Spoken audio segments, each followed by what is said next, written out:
Hello friend, welcome to my channel Aryan classes. Aryan ક્લાસીસની અંદર તમામનું હાર્દિક હું સ્વાગત કરું છું.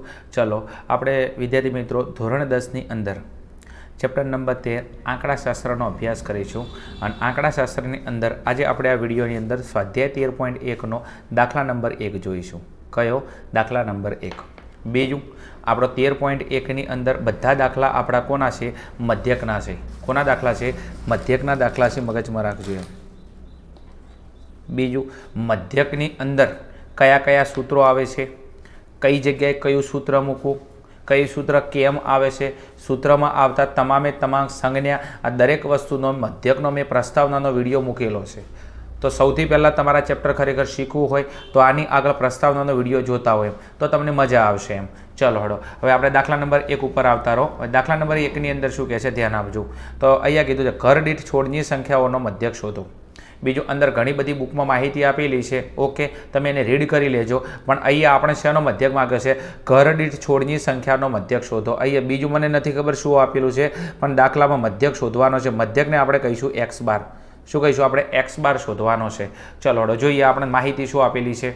બીજું તમારે સૌથી પહેલાં માહિતીને શાંતિથી વાંચી લેવાની, કારણ આના આધારે તમારું સૂત્ર તૈયાર થશે. ચલો અહીંયા કીધું છોડની સંખ્યા. હવે છોડની સંખ્યા આપેલી છે એને આપણે કહીશું વર્ગો. શું કહીશું? વર્ગો કહીશું આપણે. અને ઘરોની સંખ્યા આપેલી છે એને આપણે કહીશું આવૃત્તિ fi. એને શું કહીશું આપણે? આવૃત્તિ fi. બીજું તમને કોઈ પણ દાખલો આલે તો તમારું બીજા નંબરનું કોલમ હંમેશા આવૃત્તિ fiનું છે. તો પહેલા નંબરનું કોલમ વર્ગનું હશે, બીજા નંબરનું આવૃત્તિ છે. હવે વર્ગમાં ચેક કરો. અહીંયા તમે જો 0 થી 2, 2 થી 4, 4 થી 6, 6 થી 8, 8 થી 10, 10 થી 12, 12 થી 14. હવે વર્ગની અંદર તમે જો દરેકની અંદર 2 2નો ગાળો છે. એટલે તમે જો વર્ગ લંબાઈ તમે 2માંથી 0 બાદ કરો, કેટલા? 2. 4માંથી 2 બાદ કરો, 2. 6માંથી 4 બાદ કરો, 2. 8માંથી 6 બાદ કરો, 2. 10માંથી 2 8 બાદ કરો, 2. 12માંથી 10, 2. 14માંથી 12. અહીંયા તમે જો વર્ગ લંબાઈ બરાબર છે. વર્ગ લંબાઈ h એટલે કેટલી છે? દરેકની અંદર 2 છે. એટલે કે વર્ગ લંબાઈ તમારી h અને h તમારી દરેક જગ્યાએ 2 એટલે કે સમાન છે. એટલે વર્ગ લંબાઈ સમાન છે. બીજું તમે જો એક વર્ગની અધસીમા બીજા વર્ગની ઉધ્વસીમા બને છે. એટલે આ બંને તમારું સરખું છે. અને જ્યારે વર્ગ લંબાઈ h સમાન હોય અને એક વર્ગની ઉધ્વસીમા બીજા વર્ગની અધસીમા બનતી હોય તો તમારું આ આવૃત્તિ વિતરણ વર્ગીકૃતમાં સતત છે. જેવું છે? વર્ગીકૃતની અંદર તમારું આવૃત્તિ વિતરણ સતત છે. અને વર્ગીકૃતની અંદર સતત આવૃત્તિ વિતરણ છે તો અહીંયા આપણે મધ્યક શોધવા માટે આપણે પદ વિચલનની રીતનો ઉપયોગ કરીશું. કઈ? પદ વિચલનની રીત મગજની અંદર રાખજો એમ. ચલો હવે મેન પ્રશ્ન તમારો પૂરો થઈ ગયો કે કઈ રીતે દાખલો ગણવા. તો પદ વિચલનની રીતિ. કારણ કે તમે જુઓ અહીંયા વર્ગ લંબાઈ h 2 છે અને દરેક વર્ગની વર્ગ લંબાઈ સમાન છે અને એક વર્ગની અધસીમા બીજા વર્ગની ઉધ્વસીમા બને છે. તો મધ્યક શોધવા માટે આપણે કોનો ઉપયોગ કરીશું? તો મધ્યક શોધવા માટે આપણે પદ વિચલનની રીતનો ઉપયોગ કરીશું એમ. બીજું આપણે ઘરોની સંખ્યા એ લખવાનું બાકી છે તો અહીંયા આપણે લખી દઈશું એને શાંતિથી એમ. તમને બુકમાં આપેલું જ છે, ખાલી તમારે લખવાની જરૂર છે બસ ખાલી એમ. ચલો એ તમને આપેલી હતી બરાબર છે. તો ઘરોની સંખ્યા આવૃત્તિની અંદર પહેલામાં 1 આપેલું છે, બીજાની અંદર 2 આપેલું છે, ત્રીજાની અંદર 1 આપેલું છે, ચોથાની અંદર તમારી આવૃત્તિ 5 છે, છઠ્ઠાની આવૃત્તિ છે અમારી જે 6, એના પછી 2 છે અને એના પછી 3 છે. ઓકે, ચલો આવૃત્તિ તમને આપેલી છે. બીજું પહેલું અને બીજું કોલમ દરેક સમની અંદર જે છે એમને એમ તમે લખી દેશો. બીજું અહીંયા તમારે આવૃત્તિના સરવાળાની જરૂર પડશે, એને કહેશો તમે સિગ્મા fi.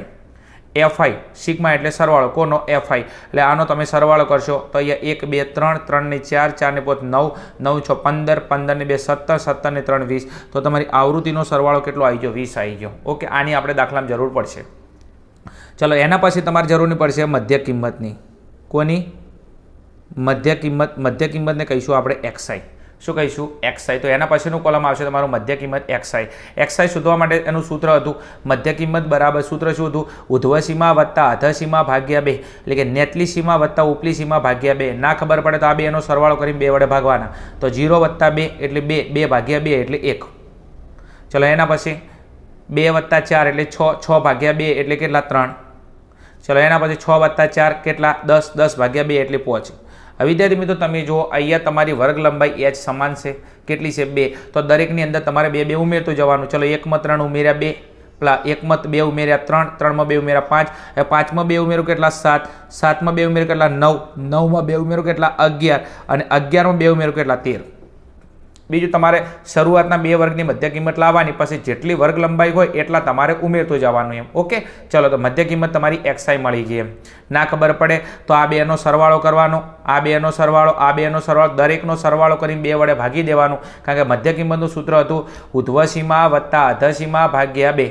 ચલો એના પછી આપણે કોલમની જરૂર પડશે પદ વિચલનમાં યુઆઈ નું કોલમ હતું xi માઇનસ a ભાગ્યા h. શું કોલમ હતું? યુઆઈ બરાબર xi માઇનસ a ભાગ્યા h. ચલો બીજો સૌથી પહેલાં તમારે એ ધારવાનો છે. શું ધારવાનો? એ. અને એ એટલે તમારો ધારેલો મધ્યક. અને ધારેલો મધ્યક તમારે શેમાંથી ધારવાનો? તો xi ના અવલોકનમાંથી જે કિંમત વચ્ચે હોય તમારો એ ધારવાનો. તો તમે જો વચ્ચે વચ્ચે કિંમત જો 3 અહીંયા નીચે 3 ઉપર, તો અહીંયા એ બરાબર આપણે કેટલા ધારીશું? 7. ચમ 7 ધારીશું?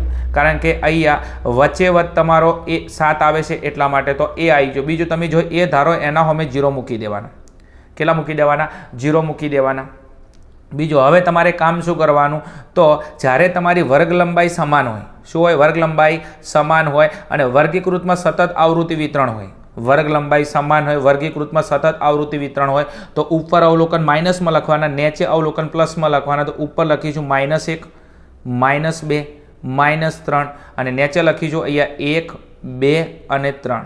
બીજું આવું ક્યારે કરવાનું? તો જ્યારે વર્ગ લંબાઈ સમાન હોય અને વર્ગીકૃતમાં સતત આવૃત્તિ વિતરણ હોય ત્યારે. હવે તમે અહીંયા યુઆઈ બરાબર xi માઇનસ a ભાગ્યા h કરશો ને તો એ તમારો આ રીતના જવાબ આવશે. કઈ રીતના બરાબર છે? તો અહીંયા તમે જુઓ, અહીંયા યુઆઈ તો છે જ અને xi અને માઇનસ એ કેટલો ધાર્યો આપણે? 7 અને ભાગ્યા h કેટલો છે? 2.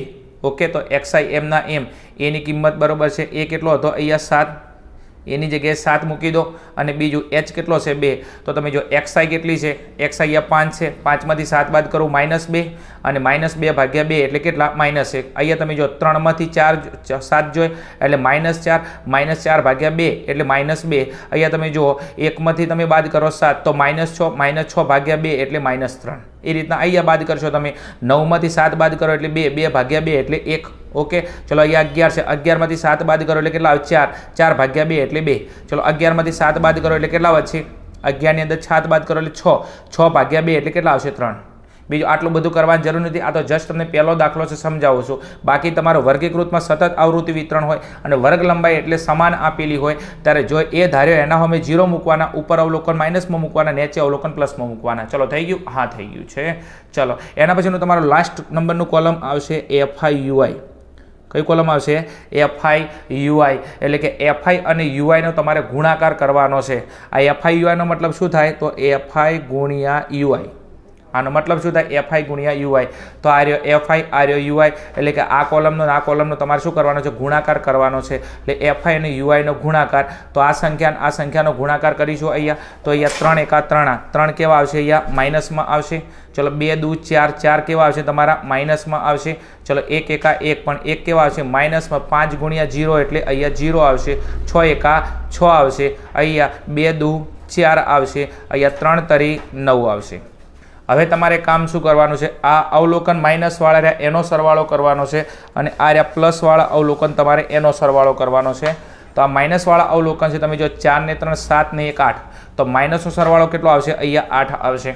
એના પછી તમે જો અહીંયા 6 ને 4 10, 10 ને અહીંયા 9 કેટલા છે? અહીંયા 6 ને 4 10, 10 ને અહીંયા કેટલા છે? 9. તો 10 ની અંદર તમે 9 ઉમેરશો એટલે કેટલા આવશે? અહીંયા તો અહીંયા આવશે 19. કેટલા આવશે? 19. ચલો એના પછી નેક્સ્ટ હવે તમારે અહીંયા સિગ્મા FI/UI ના સરવાળાની જરૂર પડશે. તો સિગ્મા FI/UI એનો સરવાળો કરશો તો અહીંયા 19 છે. ઓકે, અને 19માંથી તમારે કેટલા બાદ કરવાના છે? 8 બાદ કરવાના છે. તો 19માંથી 8 બાદ કરીશું એટલે કેટલા આવશે? 11 આવશે. ઓકે, તો સિગ્મા FI/UI કેટલો આવ્યો? 11. ચલો એના પછી નેક્સ્ટ શું કરીશું? તો અહીંયા હવે સીધા આપણે સૂત્ર મૂકી દઈએ. બીજું દાખલાની અંદર જે વસ્તુની જરૂર હતી એ દરેક વસ્તુ આપ ડિસ્પ્લે ઉપર મળી ગઈ છે. એક જરૂર પડશે સિગ્મા FI ની, કેટલો છે? 20. સિગ્મા FI/UI ની જરૂર પડશે, કેટલો છે? 11. બીજું જરૂર પડશે h ની, h એટલે વર્ગ લંબાઈ કેટલી છે? 2. ઓકે, અને બીજી જરૂર પડશે એ ધારેલો મધ્યક, એ કેટલો છે? અહીંયા 7. એ દરેક વસ્તુ તમારા ડિસ્પ્લે ઉપર મળી ગઈ છે. બસ હવે ખાલી પદ વિચલનનું સૂત્ર મૂકી દઈશું. ચલો, સૂત્ર હતું પદ વિચલનનું. આપણે મધ્યક શોધવો છે તો મધ્યકને કહીશું આપણે એક્સ બાર. તો એક્સ બાર બરાબર એ પ્લસ સિગ્મા એફઆઈ યુઆઈ ભાગ્યા સિગ્મા એફઆઈ અને ગુણ્યા એચ. ચલો, સૂત્ર તમારી જોડે આવી ગયું છે. બસ હવે સૂત્રની અંદર કિંમત મૂકી દઈશું. ચલો, એક્સ બાર આપણે શોધવાનો છે અને છોડી મૂકો. ચલો, એ કેટલો હતો આપણે ધારેલો મધ્યક 7, તો અહીંયા મૂકી દઉં 7 પ્લસ સિગ્મા એફઆઈ યુઆઈ. ચલો, સિગ્મા એફઆઈ યુઆઈ કેટલો છે 11, તો અહીંયા મૂકી દઉં 11. ચલો, ભાઈ સિગ્મા એફઆઈનો સરવાળો કેટલો હતો અહીંયા 20 હતો અને એના પછી એચ એટલે તમારી વર્ગ લંબાઈ. દરેક વર્ગની વર્ગ લંબાઈ કેટલી હતી અહીંયા એચ બરાબર તમે કેટલા લીધા હતા 2, તો વર્ગ લંબાઈ તમારી હતી અહીંયા 2, તો અહીંયા ગુણ્યા મૂકી દઉં 2. અહીંયા ભાગ ચાલે છે 10 દુ 20, કેટલા 10 દુ 20. ચલો, અહીંયા 7 એમના એમ પ્લસ હવે અહીંયા કેટલા આવે છે 11 અને છેદમાં કેટલા છે 10. ઓકે, 10 દુ 20, અહીંયાથી 2 ઉડી ગયા, કેટલા વધ્યા 10. હવે 7 એમના એમ 11 ભાગ્યા 10. હવે અહીંયા તમે 7 વત્તા 11 ને તમે કેટલા વડે ભાગશો 10 વડે. હવે નીચે 1 0 છે તો ઉપર 1 પોઈન્ટ કપાઈ જશે. ઓકે, નીચે 1 0 છે 1 પોઈન્ટ કપાઈ જશે. તમે 11 ભાગ્યા 10 કરશો એટલે 1 પોઈન્ટ કાપી દો એટલે કેટલા આવશે 1.1.